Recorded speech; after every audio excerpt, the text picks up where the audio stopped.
শুনুন সম্মানিত দ্বীনী ভাই বোন, অত্র বুখারী মুসলিমের হাদিসের একটি শেষ বাক্য আছে, কৃপণতা চিরদিনের জন্য হারাম। রাসূল সাল্লাল্লাহু আলাইহি সাল্লাম দিন রাত পরিত্রাণ চাইতে একটা কাজ থেকে, সেটা হলো আউযুবিকা মিনাল বখল। আল্লাহ তোমার কাছে আমি কৃপণতা থেকে বাঁচতে চাই, আল্লাহ তোমার কাছে আমি কৃপণতা থেকে বাঁচতে চাই, আল্লাহ তোমার কাছে আমি কৃপণতা থেকে বাঁচতে চাই। রাসূল সাল্লাল্লাহু আলাইহি ওয়াসাল্লাম বলছেন, তিন শ্রেণীর মানুষ ধ্বংস হবেই, তিন শ্রেণীর মানুষ ধ্বংস হবেই, তিন শ্রেণীর মানুষ ধ্বংস হবেই।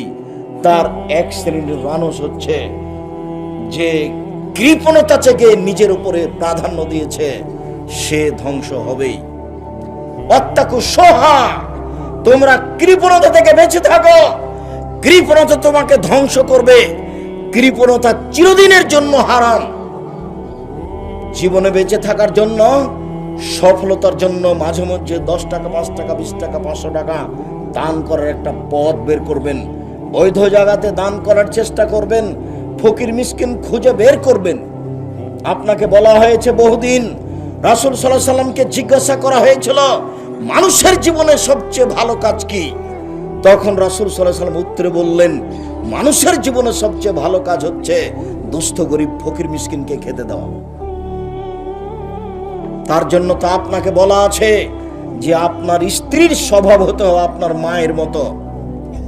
তাছাড়া আপনি ফকির মিসকিনকে খেতে দিতে পারবেন না। আপনার মা 16 জন মানুষের ভাত রান্না করতে ঢেকিতে ধান ভেঙে। শুনুন, আপনারা হচ্ছেন 10 ভাই বোন, আপনার বাপ মা 2 জন, 12 জন। আপনাদের বাড়িতে ছিল 2 জন কিষান কামলা, 14 জন। আর আপনার বাপ মসজিদ থেকে 2 জন ফকির ধরে নিয়ে এসেছেন রাতে। মোট কতজন হলো? 16 জন। 16 জন মানুষের ভাত রান্না করতেন আপনার মা, ঢেঁকিতে ধান ভেঙে, ভারী হয়নি। আর আপনার বউ এখন যেখানে থাকে সেখানে গ্যাসের চুলা আছে, ফ্রিজে তরি তরকারি আছে। আপনি রাত 12টা 1টার সময় আমাকে নিয়ে গিয়ে বলছেন মেহমান আছে একটু উঠো, তাহলে সে নাকশিটকে নিয়ে দিয়ে বলে হোটেল থেকে খাওয়িয়ে নিয়ে আসতে পারোনি? আমি বউ তালাক দিতে আদেশ করিনি, তবে পরিবর্তন করার পরামর্শ দিয়েছি। আপনার স্ত্রীকে আপনার মায়ের স্বভাবে গড়ে উঠতে হবে, এটাই চূড়ান্ত। তাহলে আপনি সংসারে সুবিধা পাবেন। ফকির মিসকিনকে খেতে দেওয়া, দান করা, এটা হচ্ছে মানুষের জীবনে সবচেয়ে ভালো কাজ। মানুষের জীবনে দ্বিতীয় ভালো কাজ হচ্ছে সালাম দেওয়া। সালাম দেয় যে সে জান্নাতে যাবে, সালাম দেয় না যে সে জাহান্নামে যাবে। সালাম দেয় যে সে সবচেয়ে ভালো মানুষ, সালাম দেয় না যে সে কৃপণ খারাপ মানুষ। বলছিলাম রাসূল সাল্লাল্লাহু আলাইহি সাল্লাম যা বলেন তাতে ইহুদি খ্রিস্টান মহিলাদের দাম দেয়নি। আবু হুরায়রা রাদিয়াল্লাহু তাআলা আনহু বলেন, রাসূল সাল্লাল্লাহু আলাইহি সাল্লাম বলেছেন, ইন্নাল ইয়াহুদ ইজা হাজাতিল মারআত, যখনই তাদের কোনো মহিলা ঋতুবতী হতো তখন ইহুদিরা তাদের সাথে খেত না, তাদেরকে বিছানে রাখতো না, তাদেরকে বাড়ির পিছনে রেখে আসতো। এখনো তাদের এই নীতি আছে। আমাদের দেশে যদি কারো কুষ্ঠ রোগ হয়, ধবল রোগ হয়, তাহলে তার জন্য ভিন্ন প্লেট রাখে, ওই প্লেটে ওই গিলাস তার জন্য ব্যবহার হয়। বাড়ির কেউ সেই গিলাস ব্যবহার করে না। এখন ছোঁয়াচে রোগের মতো হয়ে গেছে। ছোঁয়াচে রোগের অবস্থা যেমন, নারীদের অবস্থা তেমন ইহুদিদের কাছে। ইহুদিরা নারীদেরকে ছোঁয়াচে রোগের মতো মনে করত। ঋতুবতী হলে তাদেরকে বাড়িতে রাখতো না, বাড়ির পিছন দিকে রাখতো। এই ইহুদি, এই খ্রিস্টান নারীদের দাম দেয়নি, হিন্দুরা আজও দেয় না। হিন্দু মেয়ে আজও বাপের জমি পায় না, হিন্দু মেয়ে আজও বাপের জমি পায় না। অথচ আল্লাহ তাআলা মহিলারা বাপের জমি অর্ধেক পাবে আর ছেলে পাবে ডবল।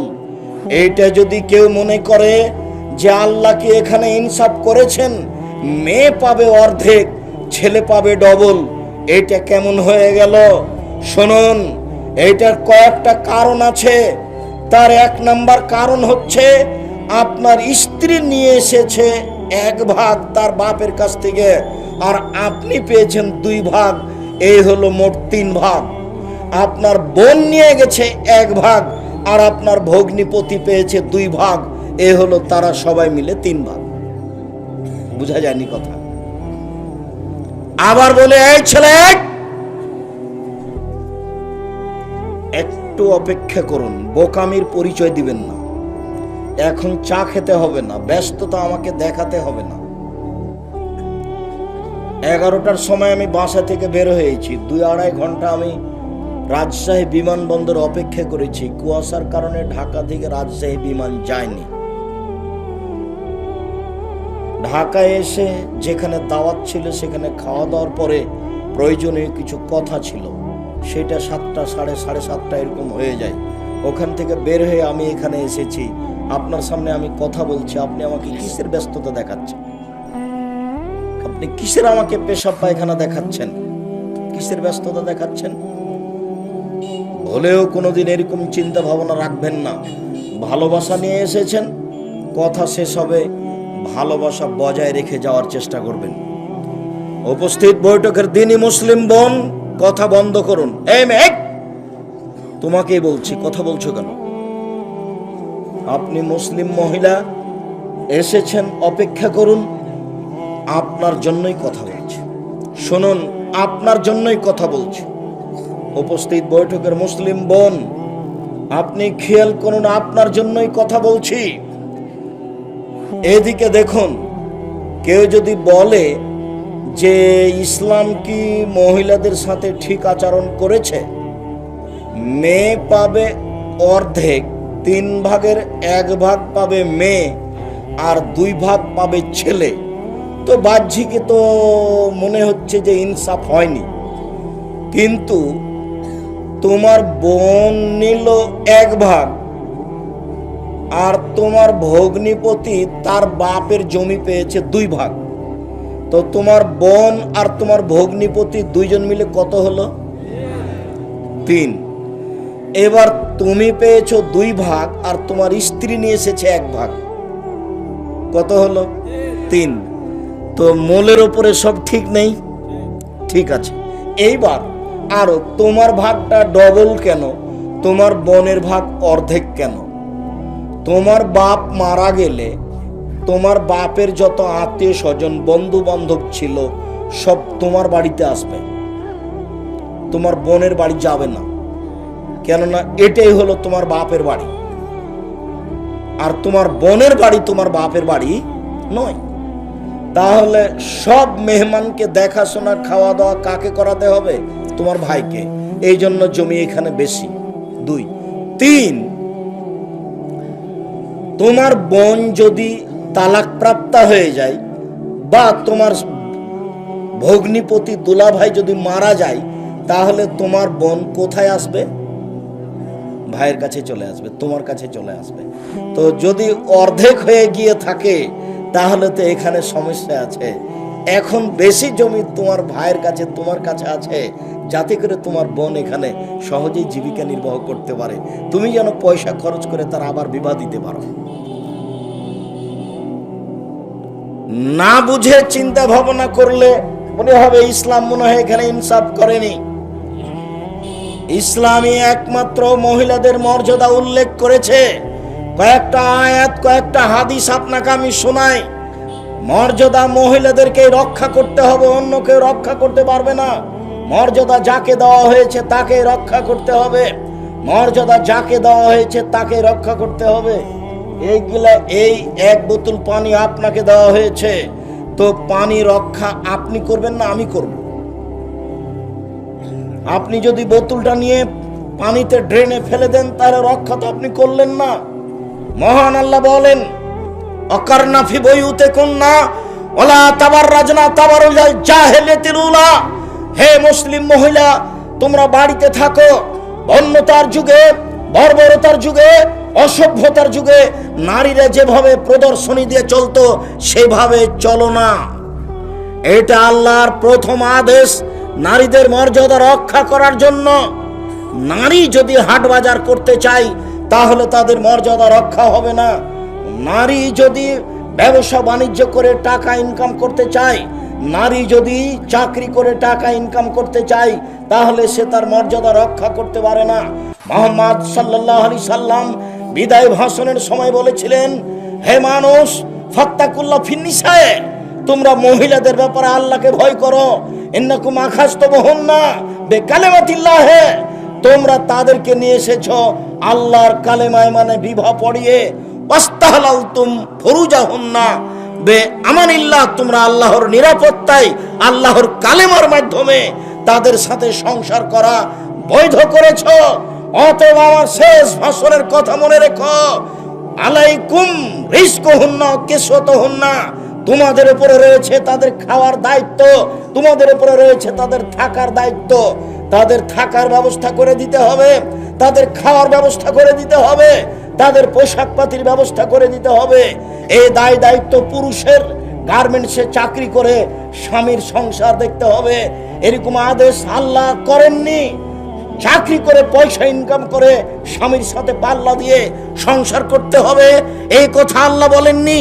ব্যাংকে চাকরি করে টাকা ইনকাম করে সংসার গোটাতে হবে, এই কথা আল্লাহ বলেননি। নিজের পায়ে দাঁড়াতে হবে মহিলাকে, এই কথা আল্লাহ বলেননি। ইস্টাবলিশড হতে হবে মহিলাকে, এরকম ভাষা আল্লাহ ব্যবহার করেননি। শুনুন, ওই দিন মহিলা তার মর্যাদা ফিরিয়ে পেতে পারে যেদিন মহিলা বুঝবে আমাকে বাড়িতে থাকতে হবে, স্বামীর সংসার গোটাতে হবে, স্বামীর সেবা দিতে হবে, বাচ্চা লালন পালন করতে হবে, এটাই আমার কাজ। আমার কথা যারা ভুল বুঝেছে তাদেরকে আমার বক্তব্য আবার শুনতে হবে। আমি নারীদের মর্যাদার অবমাননা করেছি, এদেশের নারীদের অপমান আমি করেছি, এই কথা ভুল। আমি বলেছি নারীদেরকে স্বামী সেবার জন্য এবং বাচ্চা প্রসবের জন্য সৃষ্টি করা হয়েছে, চাকরির জন্য নয়, পয়সা উপার্জনের নয়। এই কথা আমি বলিনি, এই কথা আল্লাহ তাআলা বলেছেন। আল্লাহ তাআলা বলেন, হে পৃথিবীর মানুষ, নিসাউকুম হারসুল লাকুম ফাতু হারসাকুম আন্না শাইতুম, তোমাদের স্ত্রী তোমাদের জমি, তোমাদের স্ত্রী তোমাদের ক্ষেত, তোমরা তোমাদের জমিতে আসো, তোমাদের ইচ্ছে মতো তোমরা স্ত্রীর সাথে সংসার করে সন্তান উৎপাদন করো। সন্তান উৎপাদনের দায়িত্বে নারী রয়েছে, ওকে বাচ্চাকে দুধ খাওয়াতে হবে, ওকে বাচ্চাকে লালন পালন করতে হবে। বাচ্চা মানুষ করার জন্যই নারীকে সৃষ্টি করা হয়েছে, স্বামীকে শান্তি তৃপ্তি দেওয়ার জন্য নারীকে সৃষ্টি করা হয়েছে।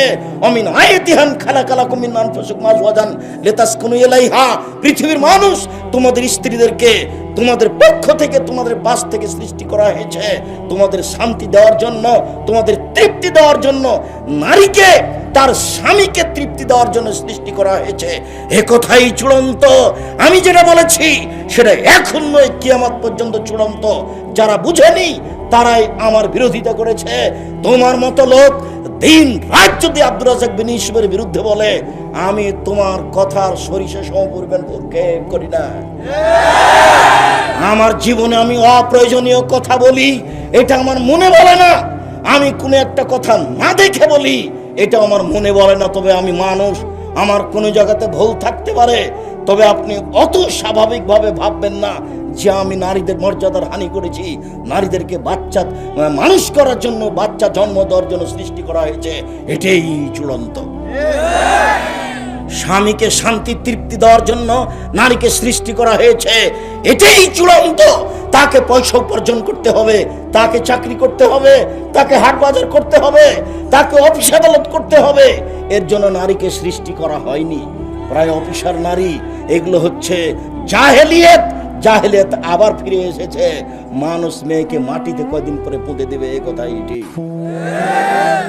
নারী মনে করছে গার্মেন্টসে চাকরি করে আমি পয়সা উপার্জন করছি, আমি মনে হয় ভালো একটা কাজ করছি। নারী মনে করছে আমি একজন বড় অফিসার, আমি পয়সা ইনকাম করি, আমি মনে হয় ভালো কাজ করছি। জি না, ভুল হিসাব। বিদায় হজের ভাষণে বুখারী মুসলিমের হাদিস, রাসূল সাল্লাল্লাহু আলাইহি ওয়াসাল্লাম বলেছেন, পৃথিবীর মানুষ শুনে রেখো, স্ত্রীদের দায়িত্বে তুমি, রুজির ব্যবস্থা তুমি করবে, থাকার ব্যবস্থা তুমি করবে। এই দায়িত্ব নারীর উপরে দেওয়া হয়নি। নারী যখন বাড়িতে থাকবে তখন তার মর্যাদাকে রক্ষা করতে পারে, এছাড়া বিকল্প পথে তার মর্যাদা রক্ষা করার কোনো পথ নেই। ও কি বাড়ি থেকে বের হবে না? বাড়ি থেকে বের হবে, সে ব্যবস্থা আল্লাহ বলছেন, ইয়া আইয়ুহান নবী কুল আজওয়াজিকা ওয়া বানাতিকা ওয়া নিসাইল মুমিনিন, হে মুহাম্মদ সাল্লাল্লাহু আলাইহি সাল্লাম, আপনি আপনার স্ত্রীদেরকে, আপনি আপনার মেয়েদেরকে বলে দেন, তারা যখন বাড়ি থেকে বের হবে তখন বোরকা পরে মুখের উপরে কাপড় ঝুলিয়ে দিয়ে পর্দা করে বের হবে। এটা আল্লাহর আদেশ। এই মেয়ে, তুমি যে ফ্যাশন বোরকা পরে আছো, এটা তোমার পর্দা হলো? তুমি যে গায়ে আঁটো সাঁটো বোরকা পরে আছো, এটা তোমার পর্দা হলো? উপস্থিত বৈঠকের মুসলিম বোন, আপনাকে আমি খাটো করিনি, আপনাকে আমি অপমান করার জন্য রাজশাহী থেকে আসিনি, আপনাকে আমি মূল্যায়ন করতে চাই। আপনাকে তো আমি দেখতে চাই খাদিজার মতো, আপনাকে আমি দেখতে চাই আয়েশার মতো। আপনার অবস্থা এরকম কেন হবে? আপনি বাজার করা শিখবেন কেন? বাজার করা পড়ে থাক, বাজারে আপনাকে যেতে হবে না, হাটে আপনাকে যেতে হবে না। জরুরি কারণে যদি বাড়ি ত্যাগ করতে হয়, তাহলে ইসলামী পোশাক পরে বাড়ি ত্যাগ করতে হবে। শুধু তাই নয়, যদি কোনো মানুষের সাথে কথা বলতে হয়, তাহলে অন্তরাল থেকে বলতে হবে। আল্লাহ তাআলা বলেন, ওয়াইদা সাআলতুমুহুন্না মাতান ফাসআলুহুন্না মিন ওরাই হিজাব। পৃথিবীর মানুষ, তোমরা যদি কোনো মহিলাকে কিছু বলো, তাদের কাছে যদি কিছু নিতে হয়, তাদের যদি কোনো জিজ্ঞাসা করতে হয়, তাহলে অন্তরাল আড় থেকে বলতে হবে। এটাই হবে তোমাদের অন্তরের জন্য পবিত্রতা, তাদের জন্য পবিত্রতা। খোলা মাঠে ভদ্রলোক, মহিলা কলেজের প্রিন্সিপাল আবার তাহাজ্জুদ পড়ে। মেয়ে নগ্ন হয়ে স্কুল কলেজে যায়, আবার 3 চিল্লা দেয়, ধর্ম পাগল হয়ে গেছে। धर्म राजशाही चांपाइनबाबगंज हवाई लड्डू दोनों हाथ में लड्डू है, जो चाहे उसको खा ले, जो चाहे उसको छोड़ दे। भूल हिसाब রাসূল সাল্লাল্লাহু আলাইহি সাল্লামের পদ্ধতিতেই ফিরে আসতে হবে, এর বিকল্প কোনো পথ নেই। সম্মানিত দিনী বোন, রাসূল সাল্লাল্লাহু আলাইহি সাল্লাম বললেন, মা তারাকতু বাদি ফিতনাতান আজারা রিজাল মিনান নিসায়ে, আমার জীবনে আমি ছাড়িনি কোনো বস্তু যেটা পুরুষের জন্য বেশি বিপজ্জনক হতে পারে নারীদের চেয়ে। আমার জীবনে আমি ছাড়িনি কোনো বস্তু যেটা পুরুষের জন্য বেশি বিপজ্জনক হতে পারে নারীদের চেয়ে। আমার জীবনে আমি ছাড়িনি কোনো বস্তু যেটা পুরুষের জন্য বেশি বিপজ্জনক হতে পারে নারীদের চেয়ে। এই কথা বলে আল্লাহর নবী কি নারীদের মর্যাদার হানি করলেন? হাদিস তো বুখারী মুসলিম। তার মানে তিনি বলতে চাইলেন, সাবধান, তুমি বাড়ির বাইরে গেলে পুরুষের ক্ষতি হবে। সাবধান, তুমি মিঠা করে কথা বললে পুরুষের ক্ষতি হবে, নরম করে কথা বলা হবে না। কতদিন আমি বললাম যে আপনার বাড়িতে আপনার স্বামীর মোবাইলে রিং হচ্ছে, ধরবেন না। রিং হতে হতে হতে বন্ধ হয়ে যায়, তবে আপনি ধরবেন না। কোনো সময় যদি ধরেন, তাহলে আসসালামু আলাইকুম, জি কে বলছিলেন, এখন বাড়িতে নেই, পরে কথা বলবেন, এই বলে কথা আপনি শেষ করবেন। আপনি যদি বলেন ভাই কি বলছিলেন ভাইয়া, তাহলে আপনার নাম্বারটা ধরে রাখবেন। আপনার একটু শরম হওয়া দরকার, আপনার একটু লজ্জা হওয়া দরকার।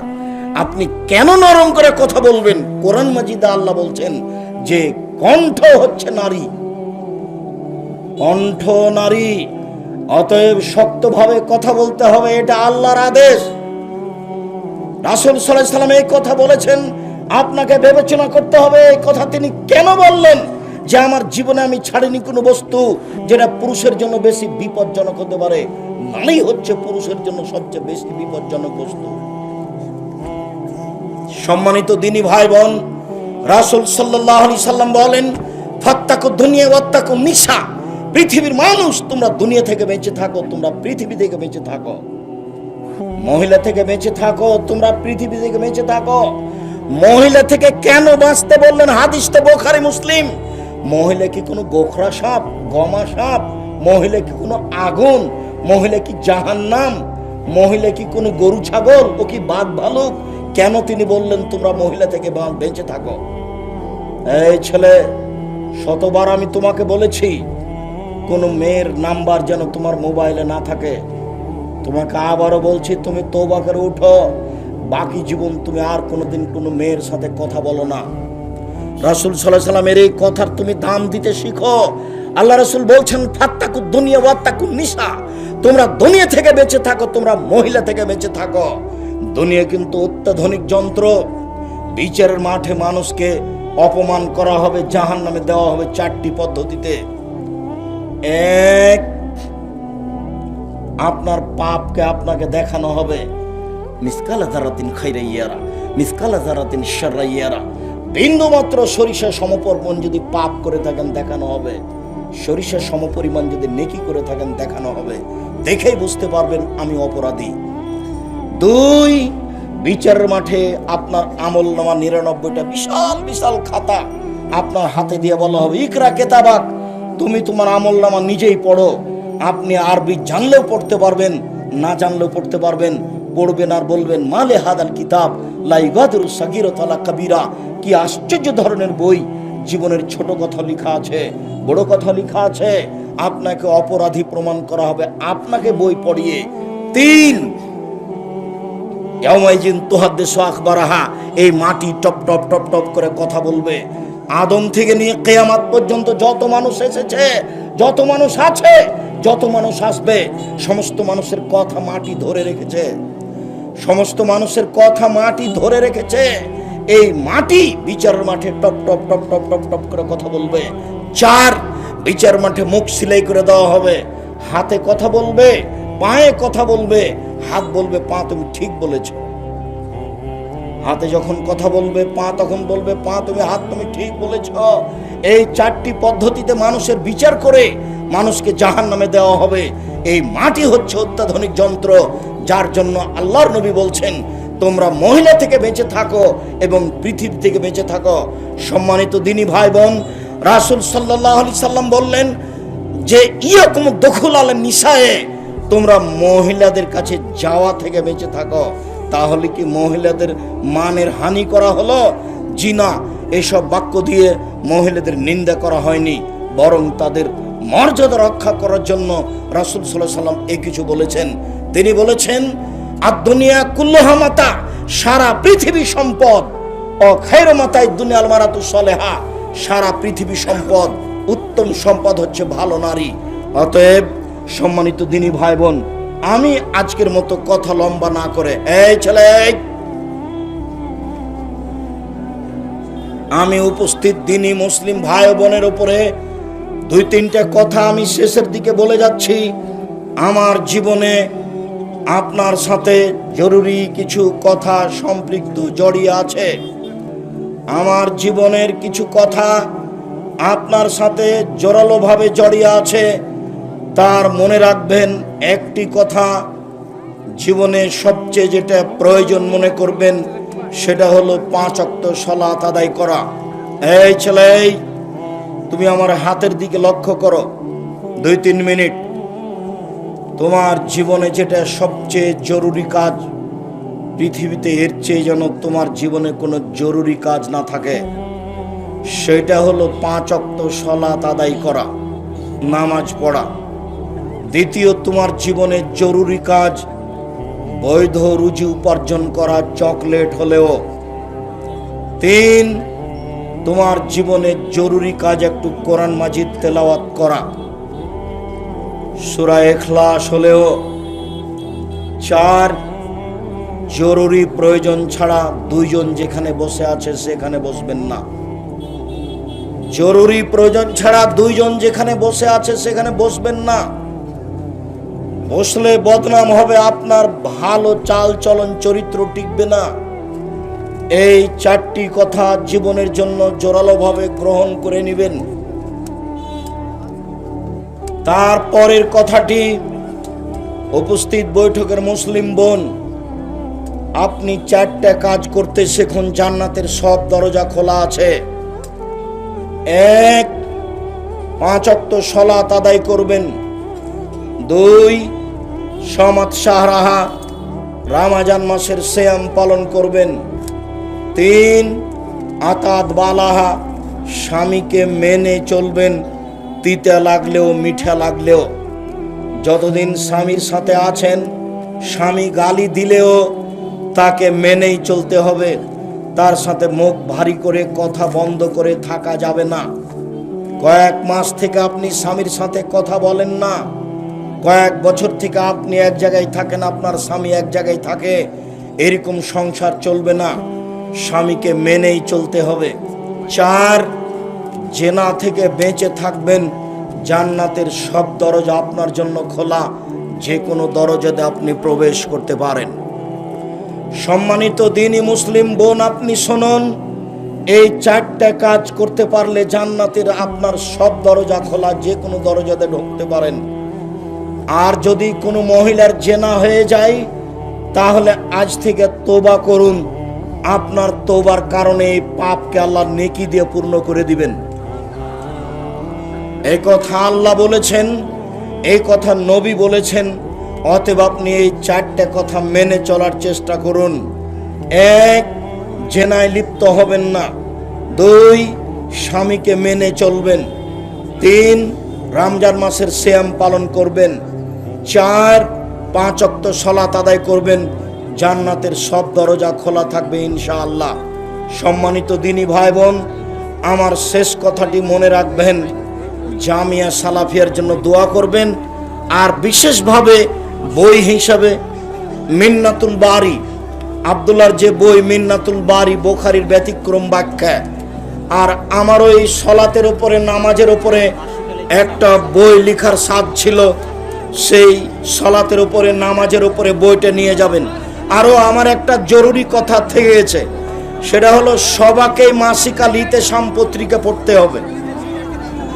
20-25 টাকা দিয়ে সব বাঙালিকে মাসিক আল ইতেসাম পত্রিকা পড়তে হবে। মাসিক আল ইতেসাম পত্রিকা এদেশের মাটিতে সবচেয়ে ভিন্ন ধরনের ব্যতিক্রম পত্রিকা, যাতে 50টা প্রশ্নের উত্তর আছে। আর মার্চের 4-5 সালাফি কনফারেন্স আপনাদের বাড়ির পাশে, যেটা সকল দিনী ভাই বোনকে উপদেশ বই এবং মিন্নাতুল বারি বই সংগ্রহ করার জন্য বলছি। ওই 20-25 টাকা নিয়ে কেউ চলে যাবেন না, সবাই মাসিক আল ইতেসাম পত্রিকা নিয়ে যাবেন। আর তাড়াহুড়া করার কিছু নেই, আমি এখানে আছি বসে, সবাই বই নিয়ে যাওয়ার চেষ্টা করবেন। বিশেষভাবে নামাজের নতুন বইটা, সলাতের উপরে নতুন বইটা নিয়ে যাবেন, অতীব গুরুত্বপূর্ণ বই। বিশেষভাবে আব্দুল্লাহর মিন্নাতুল বারি, বুখারীর ব্যতিক্রম ব্যাখ্যা, বিশেষভাবে মাসিক আল ইতেসাম পত্রিকায় ছোট বাচ্চা কান্না করলে বাচ্চার মা গালিগালাজ বা বদদুয়া দেই। বাচ্চার মায়ের গালিগালাজ দেওয়া জায়েজ নয়। মা যেই কথা বলে ওই কথার উপরে ফেরেশতা আমিন বলেন। এই জন্য মা বাচ্চাকে কখনো গালি দিতে পাবেন না। শায়েখ, মোজা মাসা করার নিয়ম কি? হাত ভিজিয়ে মোজার উপর দিয়ে আঙ্গুল থেকে শুরু করে টাকনো পর্যন্ত নিয়ে আসবেন উপর দিয়ে। সরকারি চাকরির বেতন কি হালাল? অস্পষ্ট, সন্দেহযুক্ত। দেখেন, বেঁচে থাকা ভালো। শায়েখ, আমাদের প্রিয় নাসিম আজও বিয়ে করেনি। ভালো কাজ করার পরে ও যদি বাবা মা বদদোয়া দেয়, তাহলে তা কবুল হবে কি? তাহলে বাপ মার বদদোয়া কবুল হবে না। বাপ মা বুঝতে ভুল করেছে, তুমি বিবেচনা করো। আর আমার জীবনের সব কথাই আছে উপদেশ বইয়ে। আজকে যা বলছিলাম তা উপদেশ বইয়ে আছে। আর সলাতের উপরে বইটি অতীব গুরুত্বপূর্ণ। নামাজের উপরে যত বই বের হয়েছে, আমরা আশাবাদী যে এই বই সবচেয়ে গুরুত্বপূর্ণ হবে ইনশাআল্লাহ। আর আমি তো এখানে আছি, মনটা খারাপ করে 5 মিনিট দাঁড়িয়ে থেকে রাগ করে চলে যায় না। এক সময় এখানে কেউ থাকবে না, খালি হয়ে যাবে, তখন আপনি নেবেন। মিন্নাতুল বারি আছে, তাওজিহুল কোরআন তাফসির আছে, বুখারীর ব্যতিক্রম ব্যাখ্যা আব্দুল্লাহর লেখা মিন্নাতুল বারি। কে বড় ক্ষতিগ্রস্ত, আদর্শ নারী, আদর্শ পরিবার, বক্তা শ্রোতার পরিচয়, মমর্ষ হতে কবর পর্যন্ত। মর্যাদা অধিকার নয়, মর্যাদা চাই। কেন এই নির্যাতন, কি তার প্রতিকার? নারীদের মর্যাদার উপরে এই বইটা আছে। কেন এই নির্যাতন, কি তার প্রতিকার, এসব বই খুব কম মূল্যে সবাকে নিয়ে যেতে হবে।